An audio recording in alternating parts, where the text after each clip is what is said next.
Hey guys, as I said at the beginning of the video, this is probably going to be my last upload to YouTube. I've noticed really over the past few years that my videos don't really get that many views. There's not a lot of commentary on them, which to me was part of the fun of interacting with other modelers out there, and we could discuss how things were done and kind of have that conversation going. But that just doesn't happen anymore in my videos. I realize that my videos are shot with a cell phone camera. I don't have elaborate equipment. I don't have multiple cameras. I don't have tremendous audio equipment, and I'm just not going to spend thousands of dollars on that kind of thing when I've got limited funds to begin with. So I just invest it in tools for the hobby, if you will, not video production. So the channel is probably going to be around for a while with video content. I don't think I'm going to delete the videos. I'll probably just leave them out there. I obviously, well, I'm not getting out of the hobby, first of all. Still going to stay in, but just not posting anymore. And I don't want to start rambling on about the reasons. I think I've stated them. And so I just want to enjoy the hobby without having to think, well, gee, I haven't posted a video in a couple of months, maybe I should do that. And then just taking the time out of time that I could get actually enjoying my layout, but instead I'm trying to shoot a video and, taking up the time it takes to shoot and the time it takes to create the video and upload it and all of that mess. So that being said, I appreciate everyone who's been with me for the long haul and all of your comments and support. And I'll still be out there, viewing videos and making comments occasionally, but probably the last video for me. So again, take care. Wish all of you well, and an early Merry Christmas. We'll see you out there on the rails. So over here in the staging area, what we're looking at here is the long side by my storage closet, and you can see the engine facility down there in the town. And then these are my 4 staging tracks here on up the side, and staging tracks end right near my yard tower there. So some of the things I've done is I have populated buildings the whole way down the wall here, and most of those are on foam core. There are some that are just printed on paper and not stuck to any foam core. And I found that using double-sided Scotch tape is the best way for me to stick these things up to the wall. So I had tried to use some spray adhesive. It kind of warped the foam core and it was just kind of a mess. So anyway, that's what I've done. Down there at the end where I've got my fire department and such, let me zoom in on that a little bit for you. Sorry about the squeaking. But I've got a water tower there in the background. And also I've got some fire engines and ambulances, and I placed a little helicopter pad there over on the left. I don't know if you can see the helicopter sitting back there. And I've got a road grader just sitting on the right side there. So fire department, city hall, that kind of thing. So that's really about all I've done in that area. The town is still waiting to have details done to it. So quite a bit left to do there. Let me just swing back around here and we can take a look at the scrapyard, which is here. I did pick up that loading tractor there. You can see the yellow loading tractor. I've got that. That's a new addition. I have some other kind of scrap details. Let me swing over here. And sorry about the squeaking again. But kind of zoom in on this a little bit. I've got a couple of guys in there somebody riding a forklift. There's a supervisor back over there by the door. You know, a different, you know, just different details kind of in there. So that's probably the most detailed area that I have on the layout. And this piece where you see that building that's kind of got the green front, the piece of backdrop here that covers the door, I haven't done anything with that yet. And really this whole backdrop down this side of the layout needs to be finished. So let me swing around here and we'll take a look at this end. So here we are at the farm scene, and it's just right around the corner from the scrapyard. So we have the farm scene. Don't know if I've done really anything there since the last video. In the background there, right up against the backdrop, there's kind of a barn style building and another little house. I'm not sure if they're going to sit there, but that's where they are for now. I've added a few vehicles here and there. I have over at STP Fuels some tanker trucks. So there's one on the highway, he's headed there. I've got a couple of guys coming out, a couple of guys are going in. And so STP Fuels, you know, there's a few things I want to do there regarding details.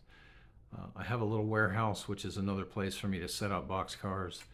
And then I've got Purina feed down there in the corner. So let's go over there and look at some of the details that I've added here to the loading platform. You can see those little yellow ends on the ends of the pipe. And what I did there, you know, just to, I don't know, just to add some detail, I had some of these little yellow circles that looked like they might be the end of a hose that would attach to a tank car. So I just tacked those on to the end of those loading pipes. You can see there's two on this side, there's two on the other side, which may be a little hard to see, but you know, they're on there just to add some detail to it. I've got a guy up on the platform, you know, waiting for the next tank car to arrive. I've got my LPG tanks back in the corner. Haven't put any decals on those yet, so that's still something left to do. Coming back here across the front, you can see there's a couple of forklifts there. The office for STP Fuels. And you can see that wall in the background. I went ahead and put that in there just to kind of hide the gap between the backdrop and the surface of the layout. And what that is, it's some paper, some brick detail, stone wall and brick detail that I just have attached to some balsa wood. And I put a cap on top of it to look like a concrete cap. You can see I've got some pallets and some barrels, and there's an LPG tank back there in the corner. Still want to tidy this up just a bit. And then we swing around here, and there's my Purina Feeds location, another LPG tank, and it just gives me another industry to spot some cars on. All right, let's swing around here to the next. So swinging down the side of the layout, and again, this is where most of my industries are that I spot cars into. I've got a couple of warehouses here, which allows me to spot, you know, 2 to 3 cars at each one. You can see there's a siding that runs the whole way down there to my intermodal loading platform. And then the two tracks that are on the right service those silos, which is part of my Arctic plastics facility.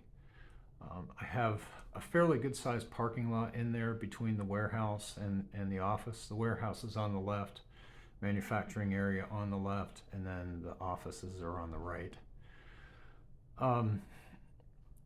So, you know, most of the rolling stock that gets spotted here would be covered hoppers, maybe a chemical tank car for Arctic Plastics, and then obviously intermodal cars are going to get spotted at the platform. And on my layout, the only intermodal cars I have are trailers on flat cars.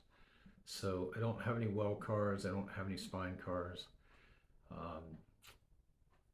so that's what I'm doing. So I guess you could say I've kind of limited my era, based on that type of car, but that's what I like. So you can see some spine cars. They're sitting back there on this other siding. Those are for sale. There's a set of 5, and they are Athearn Impact. There's one set of ends, and which obviously has 2 cars, and then there's three inner cars. So if you're interested in that, send me a message. Put a comment down in the comment section.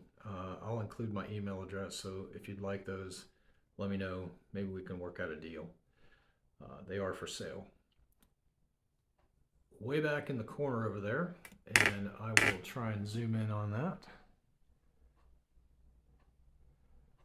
I have a little container yard back over there, and you might ask, well, if you've only got trailer and flat car, why do you have containers back there?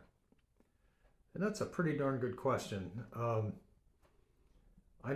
not running containers, but if you remember from a few videos ago, I have a ton of these print your own container files. And so I decided, let's populate the corner back there with containers, let it be a storage area. So that's what I'm doing. You can see some rocks back in there against the backdrop. They won't remain there. I just had them in place to hold down the parking lot there as the glue was drying. So basically, trailer on flat car is the intermodal type that I'm running. Taking a look at the lumber yard, there's a lot to be done here. I do have a big old stack of wood there with some lumber handling machinery. About the only thing I've done there is stacked up the logs and put a little bit of basic ground cover in, but a lot of work to be done in this area as far as where all of the outbuildings are going to be placed.